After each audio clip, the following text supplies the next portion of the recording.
সেই ঝগড়া হয় না, কলতলায় ঝগড়া, সেই কলতলায় ঝগড়ার মতন একটা চেষ্টা করেছিল অভিষেক বন্দ্যোপাধ্যায়, হয়তো সেই ঝগড়াটা নিয়ে আসার চেষ্টা করবে। আমার দেখুন, সত্যি কথা বলতে আমার বিবেকে বাধে, যার সঙ্গে থেকেছি তার বিরুদ্ধে কলতলায় ঝগড়া করার মতো আমার মুখ নেই, আমি পারবো না। তো ইমিডিয়েট সেন্ট্রাল ফোর্সকে আমি আহ্বান জানাবো, কারণ সেন্ট্রাল ফোর্সটা খুব দরকার।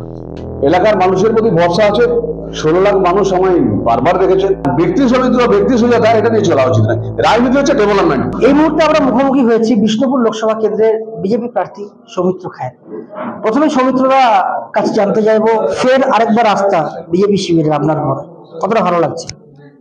আমি তো একজন কর্মী হিসেবে ভীষণ গর্বিত যে ভারতীয় জনতা পার্টির জগৎ প্রকাশ নাড্ডাজি, অমিত শাহজি এবং নরেন্দ্র মোদীজির পুরো আশীর্বাদ পেয়েছি।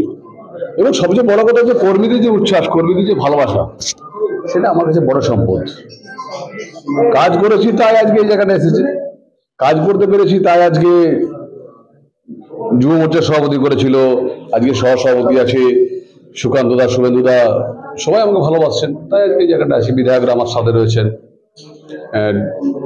অমরনাথ শাখা জেলা প্রেসিডেন্ট দিবাকর ঘরামি, নির্মল ধারা, আমার সমস্ত পার্টির কার্যকর্তাগণ, মহিলা কার্যকর্তাগণ, তারা সবাই আস্থা রেখেছেন, তাই পার্টির টিকিট দিয়েছে। সারা ভারতবর্ষ বলছে যে এই লোকসভা কেন্দ্রতে যা হতে চলেছে তা ভারতবর্ষের নজিরবিহীন, ইতিহাস বলতে কখনো হয়নি। কি মনে হচ্ছে, কতটা চ্যালেঞ্জিং? মানুষের জীবন বড় বৈচিত্র্যময়, এক অদ্ভুত জীবন। আজকে কি ঘটবে, কালকে কি হবে, কেউ আমরা জানি না। তৃণমূল কংগ্রেস বিষ্ণুপুর লোকসভায় দেউলিয়ায় পরিণত হয়েছে, তাই তৃণমূল কংগ্রেসের কর্মীদের কথা না ভেবে তৃণমূল কংগ্রেসের একটা প্রার্থী করতে হবে, চলো সৌমিত্র খানকে জ্বালাতে হবে, চলো একজন প্রার্থী করে দিই। তৃণমূল কংগ্রেস এখানে রাজনৈতিকভাবে দেউলিয়া হয়ে গেছে। বারবার প্রসঙ্গ আসছে পোড় খাওয়া রাজনীতিবিদ, সৌমিত্র খা পোড় খাওয়া রাজনীতিবিদ, তার জন্য সে স্বভাবতই ঠান্ডা। দেখা গেছে আপনার বিপরীতে যিনি প্রার্থী হয়েছেন তিনি বারংবার একাধিক মন্তব্য করছে আপনাকে নিয়ে খোলা মঞ্চে, আপনি এই বিষয়ে ঠান্ডা থাকছেন কেন? আমি কোনো ঠান্ডার ব্যাপার নেই। যদি রাজনীতিতে একটা ভোটে জিততেন তাহলে আমি বলতাম যে রাজনীতিবিদ, কারণ আরামবাগে শিডিউল কাস্ট মহিলাদের উপর যে কথাগুলো বলেছেন, যে শিডিউল কাস্ট মহিলারা ভিখারি হয়ে গেছে, শিডিউল কাস্ট মহিলারা ভিখারি, শিডিউল কাস্ট মহিলারা আমার উপর অত্যাচার করেছে, যেভাবে উনি কথাগুলো বলেছিলেন আরামবাগ ভোটে। দ্বিতীয়ত যে গতকাল যেভাবে বললেন যে সন্দেশখালী মা বোনেদের তো এটা হতেই পারে, ইতনা বড় দেশ মে ছোটা ছোটা হতা রহতা হ্যায়, এটা খুব লজ্জার। এটা আমি কোনো পলিটিশিয়ান হিসেবে মনে করি না, কারণ জয়পুর ব্লকে যে ভোটটা হয়েছিল এটা পুরোপুরি ভাবে ওসি, বিডিও এবং সুজাতার নেতৃত্বে এসব চুরি হয়েছিল। মানুষ ভোট দিতে দাঁড়াতে পারেনি, মানুষ ভোট দিতে দেয়নি। আমরা রাস্তায়, আমি 8 ঘন্টা বসেছিলাম, আমার সঙ্গে দিবাকর, আমার সঙ্গে হরকালী প্রতিহার ছিল, সায়ন্তিকা এবং সুজাতা কোনো মতে প্রার্থীদেরকে যেতে দিল না, জয়েন করতে দিল না, ভোট হতে দিল না। তাহলে এই ভোটটা তো জেতেনি, এই ভোটটা যে চোর চুরি করেছে। তাই এইসব এদের সম্পর্কে কি আর বলবো বলুন? যার সঙ্গে এখানে থেকেছি তার সম্বন্ধে ফালতু একটা উল্টো পাল্টা বলবো, আমার এসব মানসিকতায় নেই। আমি একটা কথা মনে করি, আমি নিজের জায়গায় ঠিক আছি, আর নিজের জায়গায় ঠিক থাকলে এলাকার মানুষের প্রতি ভরসা আছে। 16 লাখ মানুষ আমায় বারবার দেখেছেন। আমি বাঁকুড়া জেলা জুড়ে রাজনীতি করেছি, রাজ্য জুড়ে রাজনীতি করেছি, তো এর মধ্যে আমি কি বলবো? কারণ আমার এর মধ্যে কোনো অভিযোগই নেই, আমার কোনো অভিযোগই নেই। কারণ যার সঙ্গে থেকেছি তার বিরুদ্ধে আমি কোনো অভিযোগ দেবো না। এই কারণেই শুধু বলবো, বিধাতা মালিক, ঈশ্বর মালিক, বিষ্ণুপুরের জনগণ মালিক, তারা দেখতে পেয়েছেন, তারা জানেন কোথায় কি করেছে।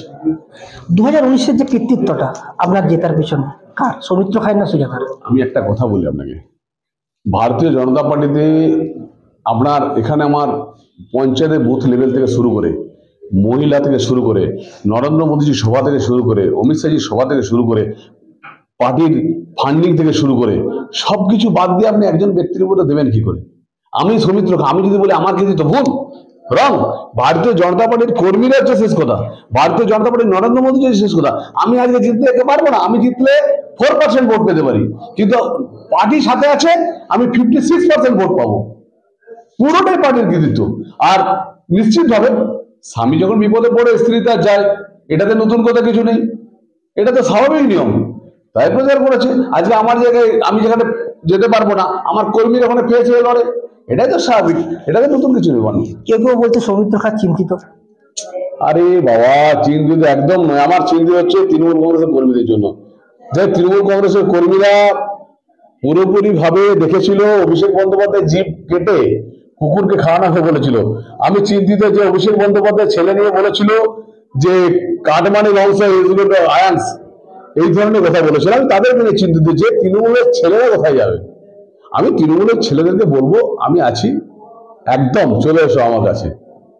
তোমাদের যিনি আছেন মানব সেবা সমাজ সেবা বলে কি কিছু করেছেন বলে আমার জানা নেই, যদি করে থাকেন তো ভালো কথা। লড়াই কি হাড্ডাহাড্ডি না একতরফা? আমি লড়াই বলে মনে করছি। এখানে ভারতীয় জনতা পার্টি জিতে গেছে, কারণ এখানে ভারতীয় জনতা পার্টি 5টা বিধানসভা আগে জিতেছে। ভারতীয় জনতা পার্টির পুরো কৃতিত্ব হচ্ছে এখানকার মানুষের, এখানে জেতার পেছনে পুরো কৃতিত্ব হচ্ছে বিষ্ণুপুর লোকসভার মানুষের এবং ভারতীয় জনতা পার্টির কর্মীদের এবং অবশ্যই নরেন্দ্র মোদী অমিত শাহের। আমার কাছে এটা নতুন করে কিছু নেই। আমি নিশ্চিত হয়ে বলতে পারি এটা রাজনৈতিক কোনো লড়াই হবে না, এটা একটা পাড়ার সেই ঝগড়া হয় না, কলতলায় ঝগড়া, সেই কলতলায় ঝগড়ার মতন এটা চেষ্টা করেছিল অভিষেক বন্দ্যোপাধ্যায়, হয়তো সেই ঝগড়াটা নিয়ে আসার চেষ্টা করবে। আমার দেখুন সত্যি কথা বলতে আমার বিবেকে বাঁধে, যার সঙ্গে থেকেছি তার বিরুদ্ধে কলতলায় ঝগড়া করার মতো আমার মুখ নেই, আমি পারবো না। আমি চাই নীতিবোধ হোক, রাজনীতি হোক, ডেভেলপমেন্ট ওয়ার্কস নিয়ে হোক, বিষ্ণুপুর লোকসভার মানুষের কি কি কাজ করলো এটা নিয়ে হোক, সৌমিত্র খা কি কি কাজ করেছে এটা নিয়ে আলোচনা হোক, এটা নিয়ে ডিবেট হোক, এটা চলতে পারে। যে বিষ্ণুপুর তারকেশ্বর রেলপথটা কতটা এগোলো, মশাগ্রাম জয়েন হলো কিনা, বিষ্ণুপুরে রেল স্টেশনে মডেল স্টেশন হলো কিনা, লিফট হলো কিনা, NH 116 রাস্তা হলো কিনা, এটা নিয়ে চর্চা হোক। চর্চাটা এটা নিয়ে হতে পারে, চর্চাটা কোনো মতেই ওই ব্যক্তি আর ব্যক্তি সমিতি বা ব্যক্তি সুজাতা এটা নিয়ে চলা উচিত নয়। রাজনীতি হচ্ছে ডেভেলপমেন্ট, আর বিশেষ করে সাংসদ ভোট, এটা কোনো পাড়ার কলে তোলায় কলে জল তোলার ঝগড়া নয়, রাজনীতি হবে লড়াই। তাহলে কি সেন্টিমেন্টে ভোট হবে না, কি মনে করছেন? আমি কিছু মনেই করি না সেন্টিমেন্টে লোকসভার ভোট হতে পারে না। কলতলার যে ঝগড়া হয় সেটার সঙ্গে লোকসভার ভোট আলাদা ব্যাপার। আমি দেখুন একটা কথাই বলবো, সবাই ভালো থাকুক। বিষ্ণুপুর মানুষের কাছে একটা আবেদন, সবাই ভোট দিন, পঞ্চায়েতের মতো যেন না হয়। সবাইকে ভোট দেওয়ার আহ্বান জানাবো, আর অবশ্যই ইমিডিয়েট সেন্ট্রাল ফোর্সকে আমি আহ্বান জানাবো, কারণ সেন্ট্রাল ফোর্সটা খুব দরকার। শেষ প্রশ্ন, ব্যবধান কত হবে মনে করছেন? মানুষের উপরে ছেড়ে দিয়েছি। আমি জনগণকে একটা কথাই বলেছি যে আমি চাই এই বিষ্ণুপুরে ডেভেলপমেন্ট কাজ করতে, যেভাবে 11-12খানা কাজ করেছে সাংসদ তহবিলের 19,25,00,000 টাকা অলরেডি টেন্ডার এবং কাজ শুরু হয়ে গেছে। আমি চাই সেই মানুষের স্বার্থে আমাকে অন্তত 60% ভোট আপনারা দেন, কারণ আমি চাই যাতে কেন্দ্রের কাছে দেখাতে পারি যে বিষ্ণুপুরের মানুষ হাতে আছে পরবর্তীকালে আরো আরো বিষ্ণুপুর ডেভেলপমেন্টের জন্য। সেই ঝগড়া হয় না, কলতলায় ঝগড়া, সেই কলতলায় ঝগড়ার মতন এটা চেষ্টা করেছিল অভিষেক বন্দ্যোপাধ্যায়, হয়তো সেই ঝগড়াটা নিয়ে আসার চেষ্টা করবে। আমার দেখুন সত্যি কথা বলতে আমার বিবেকে বাঁধে, যার সঙ্গে থেকেছি তার বিরুদ্ধে কলতলায় ঝগড়া করার মতো আমার মুখ নেই, আমি পারবো না। তো ইমিডিয়েট সেন্ট্রাল ফোর্সকে আমি আহ্বান জানাবো, কারণ সেন্ট্রাল ফোর্সটা খুব দরকার।